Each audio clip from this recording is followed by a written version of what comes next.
Whoa, MG, I'm Rox of RoxStarBakes and it is Saturday. Do you know what that means? Today we are tackling Kawaii koala cupcakes. Try saying that 5 times fast. Let's get into it. Woo!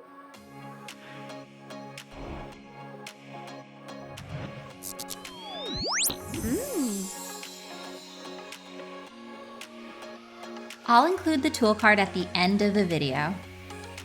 Here is the texture I'm looking for with the candy melts. When you dip this spoon, the drip comes to a V shape. You can either melt the wafers in a candy melter, like I do, or in a microwave in 15-second increments, stirring in between. Get the melts into a piping bag. Place the template under a piece of parchment paper. When I start piping, I try to keep the piping bag at a 90-degree angle, so perpendicular to the surface. For the nose, I try to make it a little bulbous. I share the koala template I use here later in the video as a bonus.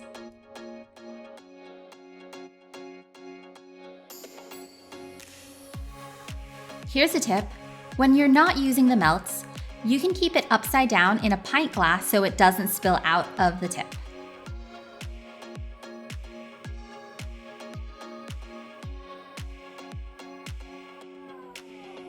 If you have a second, please like and hit that subscribe button so I can keep sharing a new video every Saturday. I use a toothpick to soften any points on the nose. If you're pressed for time, you can make all of the candy melt pieces the day before.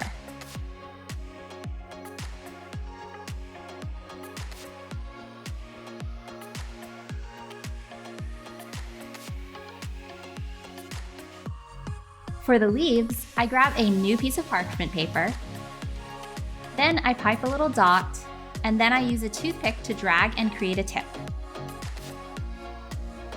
This takes about 15 minutes to dry.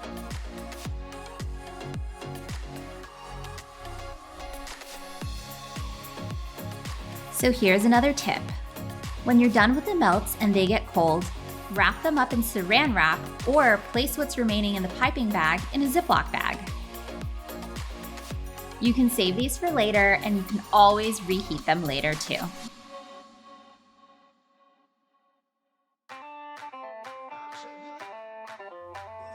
Next are the ears.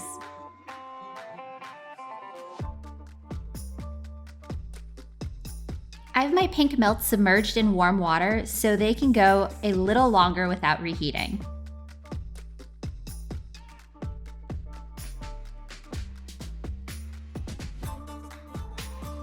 You could also lay these on a cooling rack and pour the melts over them.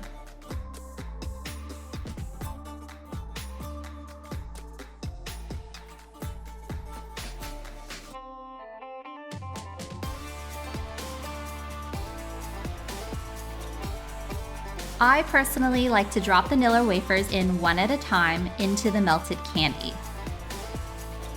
I use a fork to remove the wafer and remove the excess.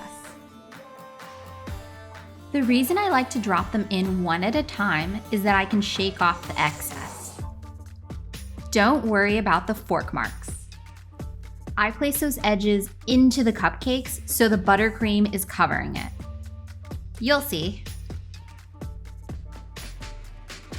When I think about this process, you can probably use other cookies.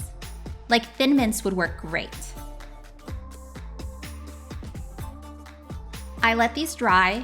Takes about 20 minutes here in the Pacific Northwest.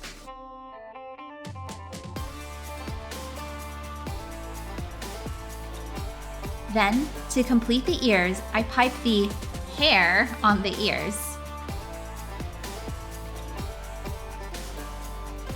I do this by piping purple melts on the edge half of the ear.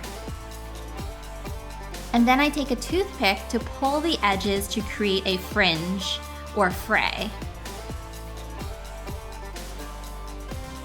And let this dry.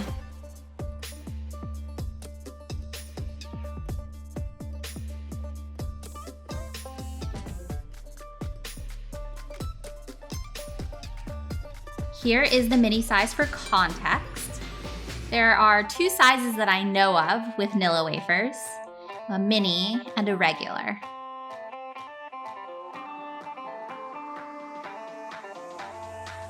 For this next step, I use an ice cream scooper to distribute the buttercream evenly. I thought the lavender color would be just the right touch for making this more kawaii. Then I use an angled spatula to remove some of the top buttercream and create a flat surface to work off of. I use my Fruity Pebble cupcakes. If you'd like the cereal milk cupcakes or my Swiss meringue buttercream recipe, I've linked these in the description below. The cupcakes are moist, flavorful, and just a little crispy on the outside.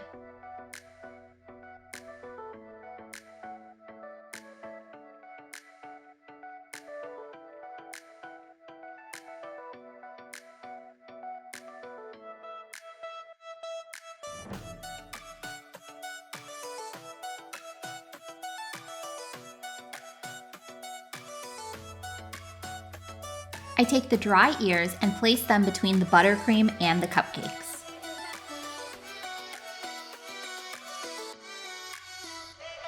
You can use fondant for making the ears, but I found that not everyone really enjoys how hard it gets because they dry so quickly. This is all edible except for the wrapper. The edges lift a little, so I remove the excess with an angled spatula.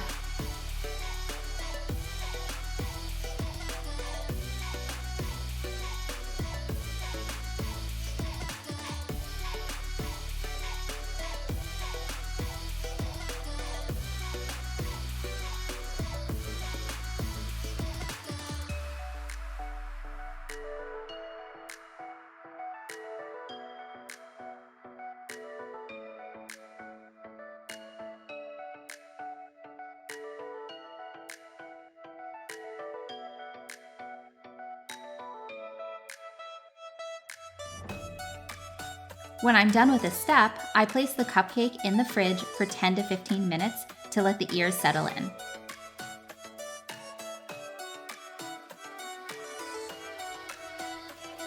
Then I place the nose and eyes and sparingly add the leaves for cuteness factor. I use a food-only pair of tweezers for this project. Serve these cupcakes right away or place in the fridge for up to 2 days. And make sure to leave out for at least an hour before serving to get to room temperature. How cute! Decorating success.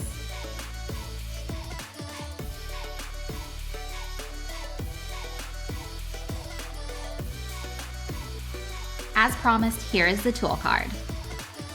Save or screenshot for reference. And here's the koala template.